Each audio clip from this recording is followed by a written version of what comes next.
तो दोस्तों अगर आप भी एक 12th स्टैंडर्ड के स्टूडेंट है तो आप लोगों का भी जो प्रीलिम्स का एग्जाम है वो काफी नजदीक आ चुका होगा। तो सबसे पहले तो आप एक काम कर सकते हो, इस वीडियो को अभी के अभी पॉज करके आप लोग का जो प्रीलिम्स है वो कब से शुरू हो रहा है, डेट्स क्या है, वो जरूर से हमें कमेंट के माध्यम से बता देना। इस वीडियो का बनाने का एक मकसद ये है कि हम आपको बता सकें कि आपका जो प्रीलिम्स एग्जाम है वो आपके लिए कितना ज़्यादा इंपॉर्टेंट है और किस तरीके से थोड़ा आप प्लान करके उस प्रीलिम्स को भी बहुत अच्छी तरीके से दे सकते हो। ये जो वीडियो होने वाला है वो साइंस स्ट्रीम के बच्चों के लिए एंड कॉमर्स स्ट्रीम के बच्चों के लिए, दोनों के लिए इक्वल होने वाला है, क्योंकि यहाँ पे हम दोनों के हिसाब से, दोनों के पर्सपेक्टिव से बात करने वाले हैं। तो पहले तो कमेंट करके बता दो कि डेट्स कब है, प्रीलिम्स कब से स्टार्ट हो रहा है, ठीक है। अब इस वीडियो पे अगर हम वापस आए तो ये वीडियो क्यों इतना इंपॉर्टेंट है, क्योंकि काफी सारे ऐसे बच्चे हैं, बहुत सारे ऐसे बच्चे हैं जो मुझे मैसेज कर रहे थे, कमेंट कर रहे थे कि सर प्रीलिम्स में हम किस तरीके से प्रिपरेशन करें। देखो, जो 10वीं का बच्चा होता है उसको ना प्रीलिम्स का मतलब पता नहीं होता है। वो ये सोचता है कि प्रीलिम्स में अगर मेरा अच्छा मार्क्स नहीं आया तो बोर्ड खराब हो जाएगा। काफी 10वीं के बच्चे मुझे आते रहते हैं, जो हमारा मेन चैनल JR ट्यूटोरियल्स है उस पर काफी कमेंट आते रहते हैं कि सर प्रीलिम्स नहीं दिया तो क्या, प्रीलिम्स में फेल हो गया तो क्या, बोर्ड एग्जाम देने मिलेगा कि नहीं मिलेगा। बट अगर आप एक 12वीं के बच्चे हो तो ये सब चीज का जवाब आपको पहले से ही मालूम है कि यार 12वीं का या फिर कोई भी प्रीलिम्स एग्जाम हो, हम बात कर रहे हैं स्टेट बोर्ड की, तो वो उतना ज्यादा मैटर नहीं करता इन terms of counting of marks in the board examination. यानी आप प्रीलिम्स में भले ही फेल हो जाओ तो बोर्ड एग्जाम में उसका कुछ खास फर्क नहीं पड़ता है। लेकिन प्रीलिम एग्जाम हमारे लिए इतना इंपॉर्टेंट क्यों है, क्योंकि देखो प्रीलिम्स एग्जाम अगर आपका अच्छा जाएगा तो आपके अंदर एक कॉन्फिडेंस बूस्ट होता है। क्योंकि हर बच्चा, हर ये माँ बाप, हर कोई स्टूडेंट यही चाहता है यार कि मेरे अच्छे से अच्छे मार्क्स आए। हमारे जो पेरेंट्स है वो भी यही सोचते हैं कि हमारे बच्चों के अच्छे से अच्छे मार्क्स आए। तो यार चाहे वो यूनिट टेस्ट का एग्जाम हो, चाहे वो कोई एक प्रीलिम्स का एग्जाम हो, हमारे लिए है तो वो एग्जाम। तो हमारा जो अंतरात्मा होता है, हमारे जो अंदर की एक जो विल होती है ना, वो हमेशा यही बोलती है कि हमें कोई भी एग्जाम सामने रख दो, हमें उसको बेस्ट तरीके से देना है, उसमें बेस्ट मार्क्स लेकर आना है। तो अगर आप इस कैटेगरी के बच्चों हो कि मुझे वाकई में एग्जाम से फर्क पड़ता है, एग्जाम्स मेरे अच्छे जाने चाहिए, तो डेफिनेटली आप कुछ अच्छा ही करोगे अपने लाइफ में। लेकिन अगर आप उस कैटेगरी के बच्चे हो जिसको कोई फर्क नहीं पड़ता कि क्या ही है, चलो छोड़ो ना, फर्स्ट यूनिट टेस्ट में नहीं पढ़ा, हाफ ईयरली में नहीं पढ़ा, फर्स्ट सेमेस्टर जो था, प्रीलिम्स में क्या ही फर्क पड़ेगा, और बोर्ड्स में चलो खींच खाच के पास तो हो ही जाएंगे। तो अगर आप ऐसा सोच रखते हो तो आपका जो लाइफ होगा ना वो कहीं ना कहीं इसी प्रकार से थोड़ा सा ढीला चलेगा। आप फिर फ्यूचर में भी यही सोचोगे, ठीक है ना यार, इतना पैसा कमा लेंगे कि नॉर्मली घर चल जाए, हमारा इतना स्टेबिलिटी नहीं चाहिए, हम लोग को बहुत ज़्यादा पैसे नहीं कमाने। तो ये बीच में लटक जाते हैं। तो क्या आपको एक बिलो एवरेज बन के रहना है अपनी जिंदगी भर? क्या आप उन चीज़ों के लिए तरसना चाहते हो जिसका सपना आप देखते थे बचपन में और आपके माँ बाप शायद वो फुलफिल नहीं कर पाते थे because of the lack of money and lack of something? तो क्या आप वो अपने बच्चों के लिए देना चाहते हो? नहीं ना। तो उसके लिए आज ही मेहनत करना पड़ेगा, आज ही उस चीज के लिए मेहनत करना पड़ेगा बच्चा, ताकि जो बुरे दिन शायद आप लोग ने देखे हैं वो आपके बच्चे ना देखें। तो उसके लिए आपको हार्डवर्क करना पड़ेगा। और ये मेरी बात ना सिर्फ उन्हीं बच्चों को समझ में आएगी जिन्होंने सच्ची में कुछ दुनिया में हार्ड चीज और दुनिया में अपने माँ बाप का स्ट्रगल, ठीक है ना, ये सब चीज लिटरली देखा होगा, उनको ही समझ में आएगी। जो लोग ऑलरेडी बहुत ज्यादा प्रिविलेज हैं शायद उनको ना समझे मेरी बात, लेकिन फिर भी कोशिश करना समझने की। तो चलिए वीडियो की शुरुआत हम करते हैं। तो सबसे पहले हम यहाँ पे जो बात कर रहे थे जो कि ये प्रीलिम्स के बारे में, तो प्रीलिम्स एग्जैक्टली किस तरीके से आपको प्लानिंग करना है, किस तरीके से प्रिपरेशन करना है, उसका थोड़ा सा टिप्स आपको देने वाला हूं। बहुत ज्यादा कुछ खास नहीं है, लेकिन बहुत सारी इंपॉर्टेंट बातें डिस्कस करेंगे जो आपके लिए बहुत बेनिफिशियल है in terms of prelims as well as board exam. तो स्टे ट्यून्ड एंड इस वीडियो को एंड तक देखना। भले ही आप 1.5 की स्पीड लगा लो, स्पीड बढ़ा लो, टाइम बचेगा आपका, स्पीड बढ़ा लो, छोटा वीडियो होगा लेकिन पूरा देखना, स्किप मत करना, ठीक है। अब जैसे मैंने बोला कि प्रीलिम्स एग्जाम, ये जो चीज बताने जा रहा हूं ये दोनों के लिए इंपॉर्टेंट है, science stream as well as the commerce stream. And साथ ही में हमारे पूरे सिलेबस के lecture by lecture videos present है, साइंस स्ट्रीम के भी और कॉमर्स स्ट्रीम के भी। तो अच्छी तरीके से पढ़ाई करते रहो, अपने कॉन्सेप्ट को क्लियर करते रहो और अपने प्रिपरेशन को एकदम जोरों शोरों तरीके से स्टार्ट कर देना। और स्टार्ट तो कर ही दिया होगा, मतलब अंजाम दे देना, ताकि बोर्ड एग्जाम आपका अच्छा जाए। साथ ही में इंस्टाग्राम और टेलीग्राम ज्वाइन कर लो, वहां पे बहुत सारे अपडेट्स एंड वीडियोस हम शेयर करते रहते हैं। चलिए शुरुआत हम करेंगे। तो सबसे पहले कुछ इंपॉर्टेंट टिप्स, क्या है वो चीज?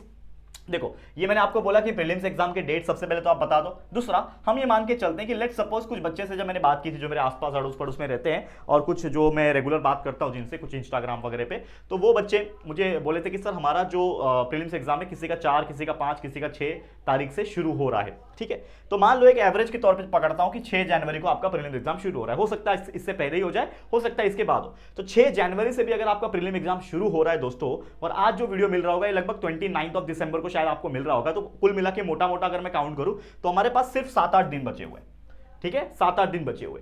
तो क्या ये 7-8 दिन में आपको फुल फ्लेज तरीके से पढ़ाई करना है, या फिर इसको सिर्फ रिवीजन के लिए लेना है ताकि मैं अपने जो प्रीलिम्स एग्जाम जो आने वाला है उसमें अपना बेस्ट दे सकूं। तो क्या करना क्या है आपको, प्रीलिम्स एग्जाम को किस तरीके से आप देख रहे हो, इसको मैं थोड़ा सा जस्टिफाई करना चाहता हूं। ठीक है, ध्यान से सुनना, मैं साइंस के लिए भी बता रहा हूं एंड कॉमर्स के लिए भी बता रहा हूं। तो सबसे पहले कुछ मेरी तरफ से टिप्स देखो।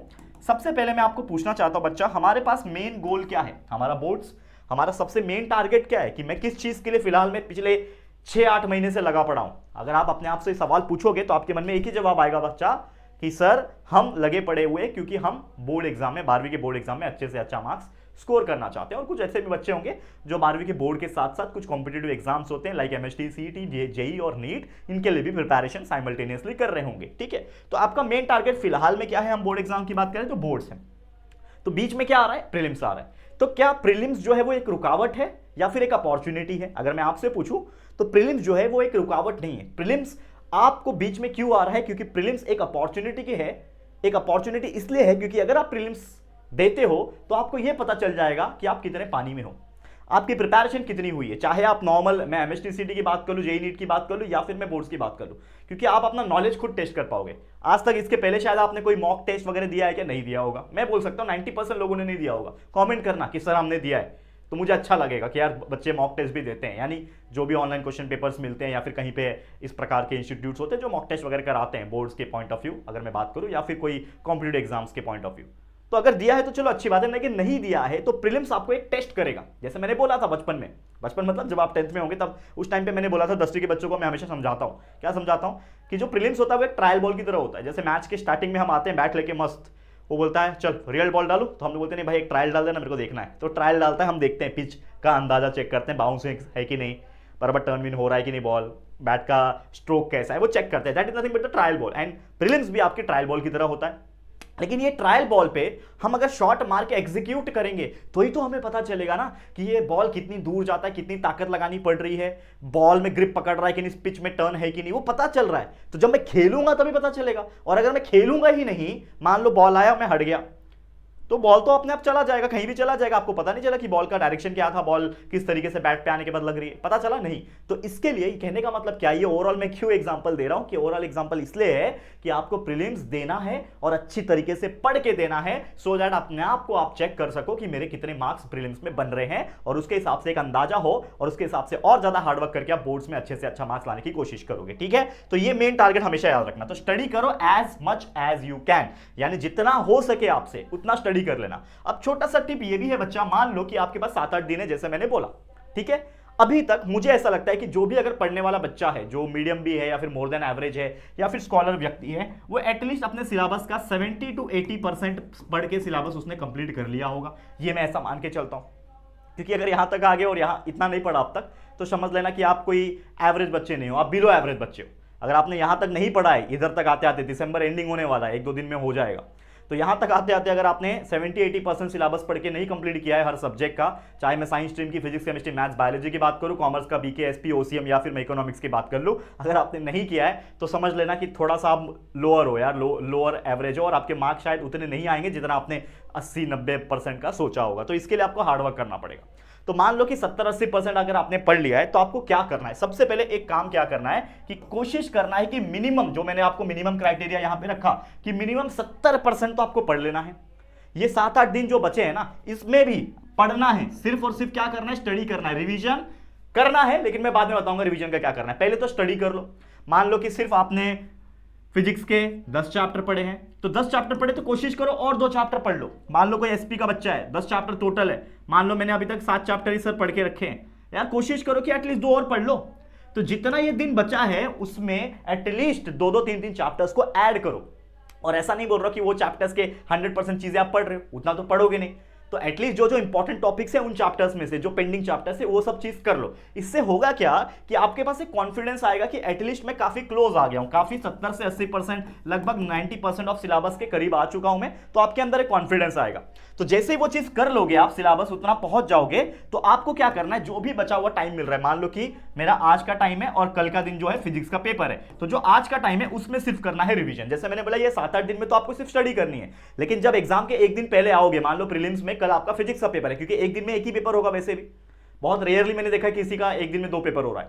प्रीलिम्स की बात कर रहा हूं मैं, बोर्ड की बात नहीं कर रहा हूं। तो प्रीलिम्स में एक ही पेपर अगर हो रहा है, तो आज मेरे पास पूरा दिन समय है कल का प्रीलिम्स देने के लिए, फिजिक्स का पेपर देने के लिए। तो मैं क्या करूंगा, आज पूरा दिन बैठ के जो जो मैंने अब तक पढ़ा है, पूरा स्टार्टिंग से लेकर एंड तक जो जो मैंने पढ़ा हुआ है उसको मैं वापस से रिवाइज करूंगा। तो ये आपको भी करना है। क्या करना है, रिवाइज करना है। कोई भी सब्जेक्ट हो, चाहे मैथ्स हो तो मैथ्स का भी जितना हो सके आपको क्या करना है, लर्न करना है। Learn in the sense concept समझना है और उसको प्रैक्टिस करके लेना है, हर एक टाइप के एग्जांपल्स को जितना हो सके एक दिन में। मैं ऐसा नहीं बोल रहा हूं कि एक दिन में तो पूरा पॉसिबल है, एक दिन में पॉसिबल भी नहीं है, लेकिन जितना हो सके उतना आपको रिवीजन करना है। जब आप रिवीजन कर लोगे, फिर आप जब एग्जाम देने जाओगे, जब आप प्रीलिम्स देने जाओगे, जब आप प्रीलिम्स दोगे तो आपको एक आइडिया आएगा, क्योंकि आपके सामने तो होगा पूरा पेपर, आपका क्वेश्चन पेपर।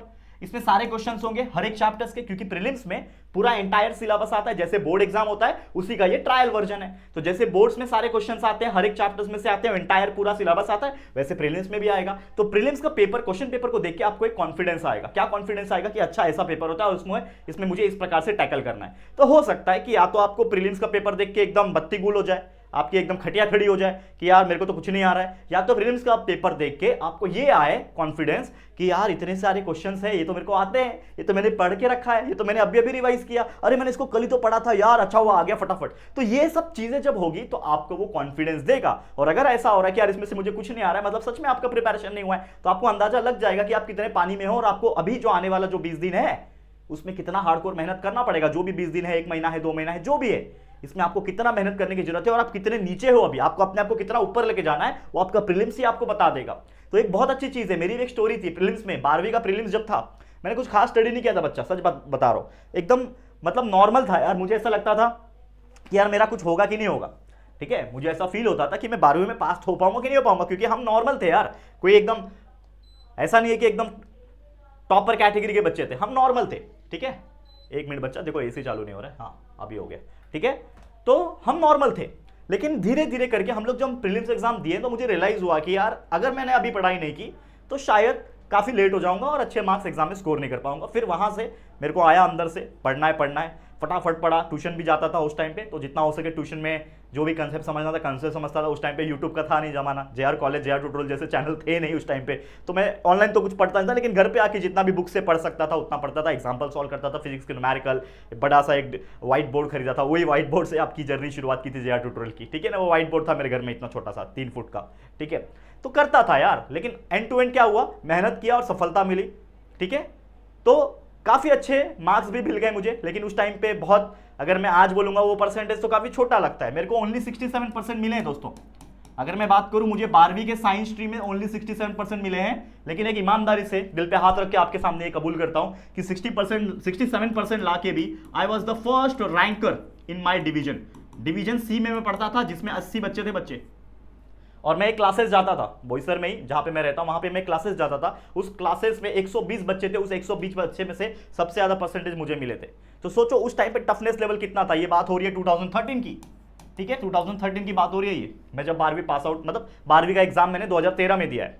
तो सोचो ये पुरानी बात है। उस टाइम पे फिजिक्स और केमिस्ट्री के ऐसे पेपर आते थे कि देख के खटिया खड़ी हो जाए इंसान की। लेकिन अब थोड़ी सी चीजें बदल गई, थोड़ा सा प्रिडिक्टेबल हो गया है, चीजें आसान हो गई है, क्वेश्चन बैंक्स मिल जाते हैं, इंपॉर्टेंट क्वेश्चंस मिल जाते हैं। यूट्यूब का जमाना है, हम जैसे लोग तो है ही आपके लिए हेल्प करने के लिए। तो चीजें इजी हो गई है। यहाँ पे मैं बताने की कोशिश कर रहा हूँ, ये वीडियो क्यों बना रहा हूँ, ताकि आपको मोटिवेट कर सकूँ। तो कहने का मतलब ये है कि जब मैंने भी करके दिखा दिया तो आप लोग भी कर सकते हैं। तो कोई बच्चा एवरेज है, जो बिलो एवरेज बच्चा है, वो भी करके दिखा सकता है। जो बच्चा 40% 50% ला रहा था फर्स्ट सेमेस्टर में प्रीलिम्स एग्जाम में, वो भी 70-80 पे जा सकता है। लेकिन उसके लिए आपको मेहनत करना पड़ेगा, ठीक है। एंड आपको इस चीज से क्या पता चलेगा, अपनी एबिलिटी का पता चलेगा। तो कहने का मतलब क्या है, ओवरऑल कंक्लूजन क्या है कि आपको किस तरीके से प्रीलिम्स करना है तैयारी। प्रीलिम्स इस प्रकार से करना है जैसे आप बोर्ड की तैयारी करने जा रहे हो, बोर्ड का पेपर कर रहे हो। तो वो चीज माइंड में रखो और उसके हिसाब से लगातार मेहनत करना, जितना पढ़ सकते हो पढ़ो। एंड टू एंड एक एक दिन का जो गैप मिलेगा, एक एक दिन का जो आपको टाइम मिलेगा, उसमें आपको रिवीजन करना है, जितना हो सके रिवाइज कर लेना और प्रीलिम्स एग्जाम देना, ईमानदारी से देना, अच्छे से देना, अच्छी हैंडराइटिंग में देना, सब कुछ प्रॉपर तरीके से देना कि समझ जाना कि मैं बोर्ड एग्जाम दे रहा हूं, इस हिसाब से देना। और जब आपका वो प्रीलिम्स का मार्क्स आपको पता चले या फिर प्रीलिम्स का एग्जाम देके जब आप बाहर निकलोगे तो आइडिया खुद लग जाता है कि मैंने कितने मार्क्स तक का लिखा हुआ है। तो वो चीज जब समझ में आएगा तो अपने आप अंदर से एक आवाज जाएगी, बेटा और करना है या फिर नहीं करना है, या फिर मैं खुश हूं अपने एफर्ट से या फिर मैं खुश नहीं हूं अपने एफर्ट से। ये सब चीज आपको सेल्फ रियलाइजेशन हो जाएगा और आप खुद उस चीज के लिए लग जाओगे। तो बस मेरी तरफ से आज के लिए इतना ही। इसी के साथ इस वीडियो को एंड करता हूं। उम्मीद करता हूं ये जो वीडियो बनाने का जो मेरा तात्पर्य है, ये जो मैसेज मैं देना चाह रहा था इस वीडियो के माध्यम से, ये आप तक पहुंच गया होगा। तो बस जाते जाते इतना ही बोलना चाहूंगा कि keep watching our videos, concept clear कीजिए और साथ ही में मोस्ट इंपॉर्टेंट थिंग, अपने एंड से मेहनत दबा के कीजिए, क्योंकि 12वीं है बच्चे, ये कोई 7वीं 8वीं का एग्जाम नहीं है कि लास्ट मोमेंट पे पढ़ लिया चलो पास हो गए। ये 12वीं है, और 12वीं के बाद ही आपकी असली ज़िंदगी, करियर जिसको हम बोलते हैं, वो शुरू होगी। तो बहुत सारे लोगों ने बहुत सारी गलतियां की, लेकिन वो गलतियां आप मत करना। All the very best from my side. आपके लिए तो हम लगातार काम कर रहे हैं, आपके लिए लगातार वन शॉट लाइव रिवीजन चल रहा है। परिचय बैच चल रहा है 12वीं साइंस के लिए, अतुल्य बैच चल रहा है कॉमर्स के लिए 12वीं के। तो लगातार काम हो रहा है, मोस्ट इंपॉर्टेंट क्वेश्चन सीरीज के क्वेश्चन चल रहे हैं आपके लिए, लाइव रिवीजन चल रहे हैं, और आने वाले समय में और भी बहुत सारी चीज़ें आपको मिल रही होगी हमारे इस चैनल पे। तो बस बने रहना, प्यार देते रहना। बस अगर वीडियो पसंद आया तो प्लीज़ वीडियो को लाइक कर देना, शेयर करना, जितना हो सके शेयर करो यार हमारे वीडियोज़ को, हर एक 12वीं तक बच्चों तक पहुंचा दो, साइंस एंड कॉमर्स बोथ। और अगर पहली बार आए हो चैनल पे तो प्लीज़ हमारे चैनल को सब्सक्राइब करना, ठीक है दोस्तों। तो चलो फिर जल्दी मिलेंगे एक और नई वीडियो में, तब तक के लिए thank you and good bye.